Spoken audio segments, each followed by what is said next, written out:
அன்பு நேயர்களுக்கு இனிய வணக்கம். மிதுனம் ராசிக்கார நேயர்களுக்கு நம்ம இன்னைக்கு வீடியோ பதிவுக்கு முழுமையாக போகிறதுக்கு முன்னாடி முருகரை மனதார வணங்கிட்டு வீடியோ பதிவுக்குள்ளே போகலாங்க. ஓ முருகா போற்றி, ஓ முருகா போற்றி, ஓ முருகா போற்றி, எனக்காக்கும் முருகனே போற்றி. நல்லதே நடக்கும், நல்லது மட்டும்தான் நடக்கும். நம்முடைய மிதுனம் ராசிக்காரங்களை பொறுத்த வரைக்கும் இவங்க எப்போதுமே புதிய விஷயங்களை கற்றுக்கொள்ள விரும்புவாங்க. இவங்களை பொறுத்த வரைக்கும் தான் மட்டும் நல்லா இருக்கணும் அப்படிங்கிற சுயநலம் கிடையாதுங்க. தன்னை சுற்றி இருக்கிற எல்லாருமே நல்லா இருக்கணும் அப்படிங்கிற பொதுநல குணத்தோடு இவங்க வாழ்ந்துக்கிட்டு இருக்காங்க. சமுதாயத்தில் ஒரு மாற்றத்தை கொண்டு வரணும் அப்படிங்கிறதுக்காக இரவு பகல் உறங்காமல் உழைச்சிக்கிட்டே இருப்பாங்க. உரி விலகாத அம்பு போல குறிக்கோள் தவறாமல் இவங்க வாழ்ந்துக்கிட்டு இருக்காங்க. தாயை போல அன்பு உள்ளம் கொண்டவங்களாம் இவங்க இருக்காங்க. இவ்வளவு அருமையான நற்குணங்களை கொண்ட மிதுனம் ராசிக்கார அன்பர்களே, எல்லாரும் சந்தோஷமா இருக்கீங்களா? ஏங்கம்மா நீங்கள் வேற எங்களை பார்த்து இப்படி ஒரு கேள்வி கேட்குறீங்களே, எங்கள் வாழ்க்கையை பார்த்தா சந்தோஷமாக இருக்கிற மாதிரியா உங்களுக்கு தெரியுது? நாங்கள் ஒவ்வொரு நாளும் கண்ணீர் சிந்தி வாழ்ந்துக்கிட்டு இருக்கோம் அப்படின்னு உங்கள் மனசில் நினைக்கிறது புரியுதுங்க மிதுனம் ராசிக்காரர்களே. உங்கள் வாழ்க்கையில் இனி வரக்கூடிய காலங்களில் துன்பம் அப்படிங்கிற பேச்சுக்கெல்லாம் துளி கூட இடம் கிடையாதுங்க. நீங்கள் சந்தோஷமான ஆரோக்கியமான வாழ்க்கையை இனி வரக்கூடிய காலங்களில் வாழ போறீங்க. உங்களுடைய உடல்நிலை ஆரோக்கியமாக இருக்க போகுது. குடும்பத்தில் இது நாள் வரைக்கும் இருந்த அனைத்து பிரச்சனைகளுக்கும் தீர்வு கிடைக்க போகுது. உங்களுடைய மனக்கவலை காணல் நீராக மறைய போகுது. உங்களுடைய ஆசைகளும் கனவுகளும் நிறைவேற போகுது. படித்து முடிச்சுட்டு வேலை தேடிட்டு இருக்கிறவங்களுக்கு படிப்புக்கேற்ற வேலை கிடைக்க போகுது. திருமணம் ஆகாதவங்களுக்கு திருமண தடை நீங்கி உங்களுக்கேற்ற சரியான வாழ்க்கை துணையோடு உங்களுக்கு திருமணம் நடக்க போகுதுங்க. குழந்தை பாக்கியம் இல்லாதவர்களுக்கு குழந்தை பாக்கியம் கிடைக்க போகுதுங்க. பூர்வீக சொத்து ரீதியாக இருந்த அனைத்து பிரச்சனைகளுக்கும் தீர்வு கிடைக்க போகுதுங்க. உங்க வாழ்க்கையில சந்தோஷம் நிலைச்சிருக்க போகுதுங்க. உங்க வாழ்க்கையில இது நாள் வரைக்கும் இருந்த அனைத்து பிரச்சனைகளுக்கும் படிப்படியா தீர்வு கிடைக்க போகுதுங்க. ஜோதிட சாஸ்திரத்துல 3வது அமைந்துள்ள ராசி தாங்க நம்மளோட மிதுனம் ராசி. நம்மளோட மிதுனம் ராசிக்காரங்க தைரியசாலியா இருப்பாங்க. மிதுனம் ராசியனுடைய அதிபதியின் புதன் பகவானுங்க. மிதுனம் ராசியில் இருக்கக்கூடிய நட்சத்திரம் யாராருன்னு பார்த்தீங்கன்னா மிருகசீரிசம் 3, 4ஆம் பாதங்க, திருவாதிரை, புனர்பூசம் 1, 2, 3ஆம் பாதம். இவங்க எல்லாரும் நம்மளோட மிதுனம் ராசியில இருக்கக்கூடிய நட்சத்திரங்க. புதன் பகவான் மிதுனம் ராசியை ஆட்சி செய்கிறாருங்க. நம்மளோட மிதுனம் ராசிக்காரங்களுக்கு நட்பு ராசியா இருக்கக்கூடியவங்க யாராருன்னு பார்த்தீங்கன்னா ரிஷபம், கன்னி, துலாம். இவங்க எல்லாரும் நம்மளோட மிதுனம் ராசிக்காரங்களுக்கு நட்பு ராசியா இருக்காங்க. மிதுனம் ராசிக்காரங்க வாழ்க்கையில எவ்வளவு கஷ்டம் வந்தாலும் தைரியத்தை விட மாட்டாங்க. முயற்சி பண்ணிக்கிட்டே இருப்பாங்க. அடுத்தவங்க செய்ய முடியாதுன்னு ஒதுக்கி வச்ச காரியத்தை கூட அழகா திட்டம் தீட்டி அந்த காரியத்துல வெற்றி அடையக்கூடியவங்களா இருப்பாங்க. நம்மளோட மிதுனம் ராசிக்காரங்க எப்போதுமே சுறுசுறுப்பா இருப்பாங்க. மீன் போன்ற அழகிய கண்களை கொண்டவங்களா இவங்க இருப்பாங்க. இவங்களுக்கு சோம்பேறித்தனம் சுத்தமா கிடையாதுங்க. நம்மளுடைய சனி பகவான் நீதிமான், தன் நிலையிலிருந்து பின்வாங்காதவர். சனி வக்ரமாகி நவம்பர் இறுதியில் வக்ர நிவர்த்தி அடைகிறாருங்க. இந்த இடைப்பட்ட காலத்தில் சனி பகவான் ஒரு குருவாக இருந்து நேர்மையாக பொறுமையாக இருக்க வேண்டும் அப்படின்னு நம்மளுக்கு உணர்த்தறாருங்க. மிதுனம் ராசிக்காரங்க இதனால் வரைக்கும் அனுபவித்த வேதனைகள் துன்பங்களுக்கு ஒரு முடிவான காலம் இந்த காலமாக இருக்கு. சனி பகவான் பாக்ய சனியாக பலன் தந்து கர்ம சனியாக இருந்த நிலை மாறி வக்ர நிவர்த்தி அடைகிறார். இதன் மூலம் பயமில்லாமல் நிம்மதியாக வாழலாம். குரு பகவான் மிதுனத்திலிருந்து கடகத்துக்கு அதிசாரமாக நகர்ந்துள்ளார். இந்த இடைப்பட்ட காலத்தில் வாழ்க்கை பாடங்களை புகட்டி மீண்டும் மிதுனத்துக்கு வரப்போறாருங்க. அதனால கவனமாகவும் பொறுமையாகவும் இருக்க வேண்டுங்க. பிறருடைய பண சம்பந்தப்பட்ட விஷயங்களில் தலையிடாமல் இருக்கிறது நல்லது. ஜாமீன் கையெழுத்து போடுவது, அறிமுகம் இல்லாதவங்களுக்கு பண உதவி செய்வது போன்றவற்றை தவிர்க்கணுங்க. ராகுவும் சனியும் இணைவதால் பணிச்சுமை, எதிர்காலத்தை பற்றிய அச்சம் போன்றவை மனசில் ஏற்பட வாய்ப்பு இருக்கு. எதிரிகள் திண்ணை காலியாகும் வரை காத்திருப்பதால் கவனமாக இருக்கணுங்க. கொடுத்த வாக்குறுதிகளை காப்பாற்ற முடியும். வியாபாரம் வளர்ச்சி அடையும். கணவன் மனைவிக்குள் அந்யோன்யம் ஏற்படும். வெளிநாடு செல்வதற்கு முன் யோசனை செய்வது நல்லது. குடும்பத்தில் சுபகாரியங்கள் நடைபெறுவதற்கான வாய்ப்புகள் இருக்கு. தொழிலில் இல்லாமல் இருந்தவங்களுக்கு நல்ல வேலை கிடைக்கும். சனி பகவான் தரும் பாடம் ஒரு அற்புதமான பலனை தரும். தன்னை உணர்த்துகின்ற ஒரு அருமையான சந்தர்ப்பத்தை சனி பகவான் உங்களுக்கு தரப்போகிறார். தொழில் ரீதியாகவும் மன ரீதியாகவும் ஒரு பெரிய மாற்றத்தை ஏற்படுத்துங்க. உங்கள் வாழ்க்கையில் இந்த மாத இறுதியில் நீங்கள் செய்யக்கூடிய பரிகாரம் என்ன பார்த்தீங்கன்னா, காவிரியில் நீராடி கதிரவனை வழிபடுவதன் மூலமாக புண்ணியம் பெறலாங்க. திருத்தணி அருகிலுள்ள பாத சனீஸ்வரர் ஆலயத்தில் சனீஸ்வர பகவானுக்கு எல் தீபம் ஏற்றி வழிபடுவது உங்கள் வாழ்க்கையில் இருக்கக்கூடிய துன்பங்களை காணாமல் போக வச்சிருங்க. உங்களுடைய எண்ணம் போல உங்கள் வாழ்க்கையில் நல்லது மட்டும்தாங்க நடக்கும். கெட்டதுங்கிற பேச்சுக்கு துளி கூட இடம் கிடையாதுங்க. தனது புத்தி சாதுரியத்தால் காரியங்களை சாதித்து கொள்ளும் திறமையுடைய மிதுனம் ராசியினரே, இந்த மாதம் மனசில் இருந்த கவலைகள் நீங்கி தைரியம் உண்டாகும். எதிலும் லாபத்தை பார்க்க முடியுங்க. எல்லா நன்மையும் உண்டாகி உடல் ஆரோக்கியம் பெறும். வாக்கு வன்மையால் எந்த காரியத்தையும் சுலபமாக செய்து முடிப்பீங்க. தொழில் வியாபாரத்தில் எதிர்பார்த்ததை விட கூடுதல் லாபம் கிடைக்க போகுது. புதிய ஆர்டர்கள் கிடைக்கும். வாடிக்கையாளர்கள் தேடி வருவாங்க. உத்தியோகத்தில் இருப்பவர்கள் வேலைப்பளு குறைந்து மகிழ்ச்சியுடன் காணப்படுவாங்க. பணவரத்து திருப்திகரமாக இருக்கும். எல்லாவற்றிலும் முன்னேற்றம் காணப்படும். அலுவலகத்தில் இருந்து வந்த பிரச்சனைகள் குறையும். குடும்பத்தில் மகிழ்ச்சியான சூழ்நிலை காணப்படும். கணவன் மனைவிக்கிடையே நெருக்கம் அதிகரிக்கும். குழந்தைகள் எதிர்கால நலனில் அக்கறை காட்டுவீங்க. நண்பர்கள் உறவினர்கள் மூலம் தேவையான உதவி கிடைக்கும். வழக்குகளில் சாதகமான நிலை காணப்படும். எதிர்ப்புகள் விலகும்.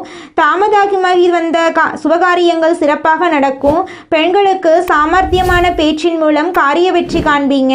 மனக்கவலை நீங்கும். பணவரத்து கூடும். கலைத்துறையினர்களுக்கு நீண்ட நாட்களாக இழுபறியாக இருந்த ஒரு வேலையை செய்து முடிப்பீங்க. அரசு தொடர்பான பணிகளில் சாதகமான பலன் கிடைக்கும்.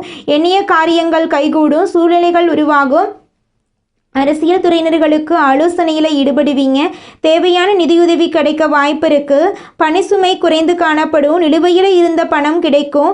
மேலிடத்துக்கு தேவையானவற்றை செய்து கொடுத்து அவங்களோட நன்மதிப்பை பெறுவீங்க. மாணவர்களுக்கு கல்வியில் எதிர்பார்க்கும் வெற்றி கிடைக்க பாடுபடுவீங்க. எதிலும் முன்னேற்றம் உண்டாகும். உங்களுடைய ஆசைகளும் கனவுகளும் நிறைவேறக்கூடிய மாதமாக உங்களுக்கு இந்த மாதம் அமைஞ்சிருக்குதுங்க. உங்களை வேண்டான்னு உதறி தள்ளிட்டு போன உங்களுடைய சொந்த பந்தங்கள் எல்லாருமே இனி வரக்கூடிய காலங்களில் உங்களை தேடி வரப்போகிறாங்க. உங்களுடைய குடும்பத்தில் சுபகாரியங்கள் அடுக்கடுக்காக நடக்க போகுதுங்க. உங்களுடைய ஆசைகளும் கனவுகளும் நிறைவேறக்கூடிய மாதமாக உங்களுக்கு இந்த மாதம் அமைஞ்சிருக்குதுங்க. குலதெய்வம் எங்கேயோ இருக்குது, என்னமோ இருக்குது அப்படிலாம் நீங்கள் நினைக்க வேண்டாங்க. நீங்கள் எங்கிருந்தாலும் ஒரு தீபம் ஏற்றி வச்சு அந்த தீப ஒளியில் தெய்வங்கள் இருக்கிறாங்க அப்படின்னு நினச்சி வழிபாடு செய்யுங்க. குலதெய்வமே தெரியாவிட்டாலும் வீட்டில் தீபம் ஏற்றி வச்சு ஏதாவது ஒரு நல்ல நாளில் குலதெய்வத்தை நினச்சி வழிபாடு செய்யுங்க. குலதெய்வ வழிபாடு குலம் காக்குங்க. குலம் தலைக்கும். முதல்ல குலதெய்வம், அப்புறம் இஷ்டப்பட்ட தெய்வம், அப்புறம் உங்களுக்கு விருப்பப்பட்ட தெய்வங்க. எந்த கோயிலுக்கு போனாலும் என்ன பண்ணாலும் ஏற்றமில்லை அப்படின்னு நீங்கள் சொல்லுவீங்க. தினமும் எந்திரிச்ச உடனே சூரிய பகவானை நமஸ்காரம் பண்ணுங்க. அவங்களுடைய அனுகிரகம் இருந்தா போதும். மற்ற கிரகங்கள் எல்லாம் சாதகமா இல்லைனா கூட பரவாயில்ல. அந்த சூரியனுடைய பிரகாசம் உங்க வாழ்க்கையவே பிரகாசமா மாத்திருங்க. அந்த வெளிச்சம் உங்களை வந்து சேருங்க. உங்க வாழ்க்கையில் இருக்கக்கூடிய கண்ணீரெல்லாம் கரைஞ்சு போயிருங்க. அடுத்ததாக நம்முடைய மிதுனம் ராசியில் இருக்கக்கூடிய ஒவ்வொரு நட்சத்திரக்காரர்களுக்கும் இந்த மாதம் எப்படி இருக்குன்னு பார்க்கலாங்க. நம்முடைய மிதுனம் ராசியில் இருக்கக்கூடிய முதல் நட்சத்திரம் மிருகசீரிசம். உங்களுக்கு இந்த மாதம் எப்படி இருக்குன்னு பார்க்கலாங்க. இந்த மாதம் குடும்பத்தில் மகிழ்ச்சி ஏற்படும். முயற்சிகளில் சாதகமான பலன் கிடைக்கும். பணம் சேரும். மற்றவர்கள் செய்ய தயங்கும் வேலையை செய்து முடித்து பாராட்டு கிடைக்க பெறுவீங்க. எண்ணியபடி செயல்களை செய்து காரிய வெற்றி காண்பீங்க. நண்பர்கள் மூலம் உதவிகள் கிடைக்கும். உங்களை வேண்டான்னு உதறி தள்ளிட்டு போன சொந்த பந்தங்கள் எல்லாருமே இனி வரக்கூடிய காலங்களில் உங்களை தேடி வர போகிறாங்க. திருமணம் ஆகாதவர்களுக்கு திருமணம் நடக்க போகுதுங்க. குழந்தை பாக்கியம் இல்லாதவர்களுக்கு குழந்தை பாக்கியம் கிடைக்க போகுதுங்க. பூர்வீக சொத்து ரீதியாக இருந்த அனைத்து பிரச்சனைகளுக்கும் தீர்வு கிடைக்க போகுதுங்க. உங்களுக்கு வரவேண்டிய பூர்வீக சொத்து உங்கள் கையில் வந்து சேரப்போகுதுங்க. நட்புக்கு நீங்கள் முக்கியத்துவம் தரக்கூடியவங்களாக இருக்க போகிறீங்க. அதே நேரத்தில் நண்பனுக்காக உயிரை கொடுக்க கூட நீங்கள் தயங்க மாட்டீங்க. அடுத்ததாக நம்முடைய மிதுனம் ராசியில் இருக்கக்கூடிய நட்சத்திரம் திருவாதிரை. உங்களுக்கு இந்த மாதம் எப்படி இருக்குன்னு பார்க்கலாங்க. இந்த மாதம் ஆன்மீக பணிகளில் ஈடுபாடு அதிகரிக்கும். விரும்பிய பொருட்களை வாங்கி மகிழ்வீங்க. திருமண முயற்சிகளில் சாதகமான பலன் கிடைக்கும். தொழில் வியாபாரத்தில் இருந்த இடையூறுகள் நீங்கும். வியாபார வளர்ச்சி பற்றிய சிந்தனை எழும். உங்களுடைய குடும்பத்தில் சுபகாரியங்கள் நடக்க போகுது. உங்களுடைய ஆசைகளும் கனவுகளும் நிறைவேற போகுது. திருமணம் ஆகாதவர்களுக்கு திருமண தடை நீங்கி திருமணம் நடக்க போகுதுங்க. குழந்தை பாக்கியம் இல்லாதவர்களுக்கு குழந்தை பாக்கியம் கிடைக்க போகுதுங்க. பூர்வீக சொத்து ரீதியாக இருந்த அனைத்து பிரச்சனைகளுக்கும் தீர்வு கிடைக்க போகுது. உங்களுக்கு வரவேண்டிய பூர்வீக சொத்து உங்கள் கையில் வந்து சேரப்போகுது. உங்கள் வாழ்க்கையே இனி வரக்கூடிய காலங்களில் சொர்க்க வாழ்க்கையாக மாறப்போகுதுங்க. அடுத்ததாக நம்முடைய மிதுனம் ராசியில் இருக்கக்கூடிய நட்சத்திரம் புனர்பூசம். உங்களுக்கு இந்த மாதம் எப்படி இருக்குன்னு பார்க்கலாங்க. இந்த மாதம் எதிர்பார்த்த நிதி உதவி கிடைக்கும். உத்தியோகத்தில் இருப்பவர்கள் முன்னேற்றமான பலன் காண்பீங்க. புதிய வேலை பற்றிய சிந்தனை அதிகரிக்கும். சம்பள உயர்வு, பதவி உயர்வு கிடைக்கும். குடும்பத்தில் மகிழ்ச்சியான சூழ்நிலை கிடைக்கும். உங்களுடைய ஆசைகளும் கனவுகளும் நிறைவேறும். உங்கள் கையில் பணப்புழக்கம் அதிக அளவில் கிடைக்க போகுதுங்க. இது நாள் வரைக்கும் நீங்கள் ஒவ்வொரு நாளையும் பணங்காசு 4-5 பேர்கிட்ட கடன் வாங்கி வாழ்ந்திருப்பீங்க. ஆனால் இனி வரக்கூடிய காலங்களில் நீங்கள் 4-5 பேருக்கு பணங்காசு கடன் கொடுக்கக்கூடிய அளவுக்கு செல்வாக்கில் உயர்ந்த இடத்துக்கு போக போகிறீங்க. உங்களை வேண்டான்னு சொல்லிட்டு போன சொந்த பந்தங்கள் எல்லோருமே இனி வரக்கூடிய காலங்களில் உங்களை தேடி வர போகிறாங்க. உங்கள் வாழ்க்கையில் இந்த மாதம் மேலும் நல்லதெல்லாம் நடக்க நீங்கள் செய்யக்கூடிய பரிகாரம் என்னென்னு பார்த்தீங்கன்னா, உங்கள் வீட்டுக்கு பக்கத்தில் இருக்கக்கூடிய சிவபெருமான் ஆலயத்துக்கு போயிட்டு சிவபெருமான மனதார வணங்கிட்டு வாங்க. உங்கள் வாழ்க்கையில் இருக்கக்கூடிய அனைத்து பிரச்சனைகளும் காணாமல் போயிடும். உங்களுடைய எண்ணம் போல் உங்கள் வாழ்க்கையில் நல்லது மட்டும்தாங்க நடக்கும். உங்களுக்கு இந்த மாதம் அதிர்ஷ்டம் தரக்கூடிய கிழமைகள் ஞாயிறு, திங்கள். அதிர்ஷ்டம் தரக்கூடிய திசை தென்கிழக்கு, வடகிழக்கு. அதிர்ஷ்டம் தரக்கூடிய எண்கள் 6, 7. அதிர்ஷ்டம் தரக்கூடிய மலர்கள் மல்லிகை மலர், முல்லை மலர். உங்கள் வாழ்க்கையில் இந்த மாதம் நல்லது மட்டும்தாங்க நடக்கும். உங்களுடைய எண்ணம் போல நல்லது தாங்க நடக்கும். கெட்டதுங்கிற பேச்சுக்கெல்லாம் துளி கூட இடம் கிடையாதுங்க. இந்த உலகத்துல யாருங்க கோடீஸ்வரன்? கோடி கோடியா பணம் வச்சிருக்கிறவங்களா, பிடிச்ச உணவுகளை சாப்பிட்றவங்களா, பிடிச்ச உறவுகள் கிட்ட பேசுறவங்களா? இதுல யாருமே கோடீஸ்வரன் கிடையாதுங்க. யார் ஒருத்தவங்க நோய் நொடி இல்லாம மனக்கவலை இல்லாம நிம்மதியா தூங்குறாங்களோ அவங்க தாங்க இந்த உலகத்திலேயே சிறந்த கோடீஸ்வரன். அப்பேற்பட்ட கோடீஸ்வரன் ஆகக்கூடிய யோகம் உங்களுக்கு இந்த மாதம் அமைஞ்சிருக்குதுங்க. உங்க வாழ்க்கையில இனி வரக்கூடிய காலங்கள்ல கவலை, கண்ணீர் அப்படிங்கிற பேச்சுக்கெல்லாம் துளி கூட இடம் கிடையாதுங்க. இது நாள் வரைக்கும் உங்களுடைய மனசில் இருந்த மனக்கவலைகள் எல்லாம் இனி வரக்கூடிய காலங்கள்ல காணாம போக போகுதுங்க. நீங்க சந்தோஷமான ஆரோக்கியமான வாழ்க்கைய இனி வரக்கூடிய காலங்கள்ல வாழ போறீங்க. உங்க வாழ்க்கையில சந்தோஷம் நிலைச்சிருக்க போகுதுங்க. மிதுனம் ராசிக்காரர்களே, நீங்கள் உங்கள் வாழ்க்கையில் முக்கிய முடிவுகள் எடுக்கும்போது கவனமாக இருக்கணுங்க. ஒருத்தங்கிட்ட பேசும்போதும் சரிங்க, ஒரு செயலை செய்யும் போதும் சரிங்க, 1க்கு 2 முறை ஆலோசனை பண்ணிட்டு தான் நீங்கள் ஒருத்தங்கிட்ட ஒரு சொல்லணும். அவங்கக்கிட்ட அந்த சொன்னால் நம்மளுக்கு ஏதாவது பிரச்சனை வருமா, நம்மளை சுற்றி இருக்கிறவங்களுக்கு ஏதாவது பிரச்சனை வருமானு யோசிச்சு பார்த்துட்டு முடிவெடுக்கணுங்க. அதே நேரத்தில் நீங்கள் ஒரு செயலை செஞ்சாலும் இந்த செயலை செஞ்சால் நம்மளை சுற்றி இருக்கிறவங்களுக்கு ஏதாவது பிரச்சனை வந்துருமோ, நம்மளுக்கே ஏதாவது பிரச்சனை வந்துருமோ அப்படின்னு 1க்கு 2-3 ஆலோசனை பண்ணிட்டு நீங்கள் முக்கிய முடிவுகள் எடுக்கிறது ரொம்பவும் நல்லதுங்க. எடுத்துக்காட்டுக்கு சொல்லப்போனால் நீங்கள் கிட்ட வந்து 1 லட்ச ரூபா பணம் இருக்குதுங்க. அந்த 1 லட்ச ரூபா பணத்தை வச்சு ஒரு தொழில் தொடங்கணும்னு நினைக்கிறீங்க. அந்த நேரத்தில் உங்களுடைய உறவுகளும் நண்பர்களும் என்னப்பா நீ 1 லட்ச ரூபாய்க்கு தொழில் தொடங்குறன்னு சொல்கிற, அது சின்ன தொழிலாக தான் இருக்கும், போய் பேங்க்கில் போய் ஒரு 2-3 லட்சம் கடனை வாங்கி ஒரு 4-5 லட்சத்துக்கு ஒரு தொழில் தொடங்கினா கூட பரவாயில்ல அப்படின்னு எல்லாம் சொல்லுவாங்க. நீங்கள் அவங்கெல்லாம் சொல்கிறத கேட்டுட்டு பேங்க்கில் போய் கடன் வாங்குறது, வட்டிக்கு போய் கடன் வாங்குறது அப்படிங்கிற வேலையை பார்த்தீங்கன்னா அது உங்களுக்கு பெரிய பிரச்சனையை கொண்டு வந்து விட்டுருங்க. முக்கியமான தேவைகள் அப்போ போய் நம்ம கடனை வாங்கலாம். நம்மக்கிட்ட பணம் இருக்குது, அப்போ எதுக்குங்க நம்ம போய் கடன் வாங்கணும்?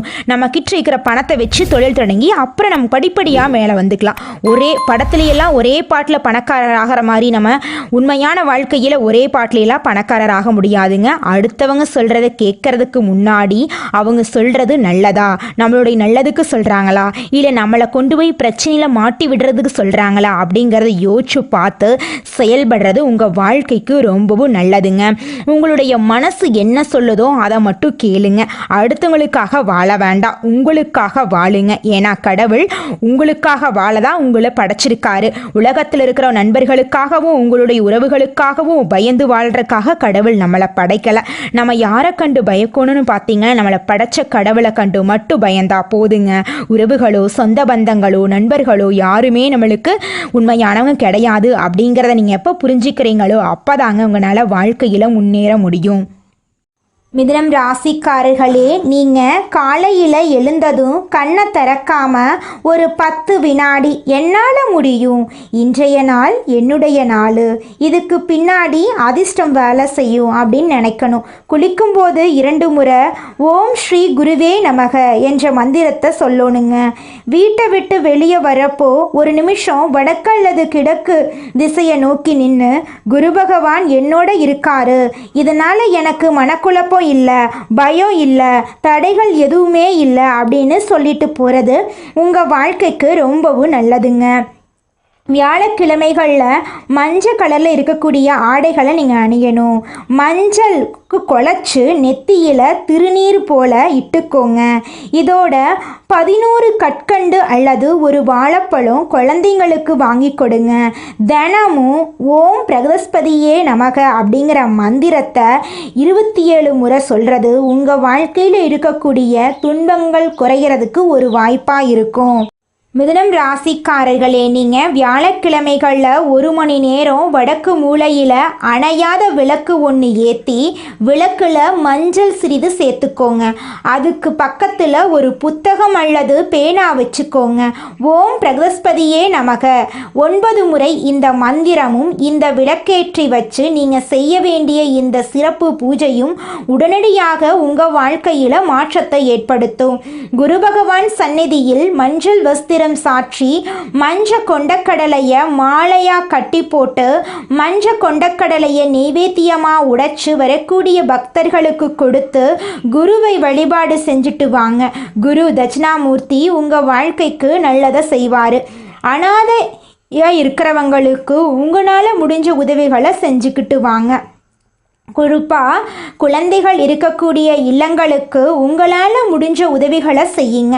வியாழக்கிழமையில் காலை அல்லது மாலை நேரத்தில் சக்கரை பொங்கல், மஞ்சள் நிறத்தில் இருக்கக்கூடிய வாழைப்பழம், மாம்பழம் இதெல்லாம் குரு பகவானுக்கு நிவேதனமாக கொடுக்கலாம். குருவின் அதிசார பயிற்சி புத்தி, கவனம், நினைவாற்றல் இந்த 3ஐயும் கூர்மையாக்குது. தேர்வுகளில் மாற்று வழியால் உயர்வு, போட்டித் தேர்வு எழுதியவர்களுக்கு கடைசி நேர அதிர்ஷ்டம் கை கொடுக்கும். வெளிநாட்டு படிப்பு எதிர்பார்த்தவர்களுக்கு விண்ணப்பம் போட்ட உடனே ரெஸ்பான்ஸ் வர ஆரம்பிக்கும். வியாழக்கிழமை நைட்டில் ஒரு எலுமிச்சம்பழம், ஒரு தீபம் உங்கள் வீட்டில் உங்கள் பூஜை அறையில் கிழக்கு நோக்கி வச்சு நெய் தீபம் ஏற்றிக்கோங்க. 3 நிமிஷம் அமைதியாக கண்ணை மூடி உட்கார்ந்து என்ன தடைகள் இருந்தாலும் அது கரைந்து போகட்டும் அப்படின்னு குருவை நினச்சி மனசார வேண்டிக்கோங்க. குருவுடைய அதிசார பலனுடைய வாய்ப்பு உங்களுக்கு கிடைக்கும். நம்பிக்கை, தைரியம் 3 சேர்ந்து வெற்றி வேலை உங்கள் வாழ்க்கையில் செய்ய போகுது. தங்க மூட்டையை உங்கள் வீட்டுக்கு வெளியே வாசப்படியில் வச்ச கணக்கு தாங்க உங்கள் வாழ்க்கையிலே நடக்க போகுது. உங்கள் வாழ்க்கையில் சந்தோஷம் நிலச்சி இருக்க போகுது. அதிர்ஷ்டமெல்லாம் அடுக்கடுக்கா நடக்க போகுதுங்க. நல்லதே நடக்கும். நல்லது மட்டும்தான் நடக்கும். நன்றி, வணக்கம். மிதுனம் ராசிக்காரர்களே, நீங்கள் இந்த நிமிஷம் வரைக்கும் கஷ்டப்படுறதுக்கு சில காரணங்கள் இருக்குதுங்க. மிதுனம் ராசிக்காரங்களே, நீங்கள் நிலைத்தன்மை இல்லாமல் இருக்கிறதுனாலையும், அதிக சிந்தனை செய்கிறது, உடனே எல்லாரையும் நம்பிடுறது, உறவுகளில் சோதனை பண்ணுறது, பேச்சு திறனால பிரச்சனை, நேரம் காலம் இடம் பொருள் ஏவல் தெரியாமல் பேசுறது, சொந்த உறவுகளால் துரோகம், பண விஷயத்தில் சேமிப்பில்லாமல் இருக்கிறது, கிரக சோதனைகள் போன்ற காரணங்களால் நீங்கள் கஷ்டப்படுறீங்க. இந்த நிலை இனி வரக்கூடிய காலங்களில் மாறப்போகுதுங்க.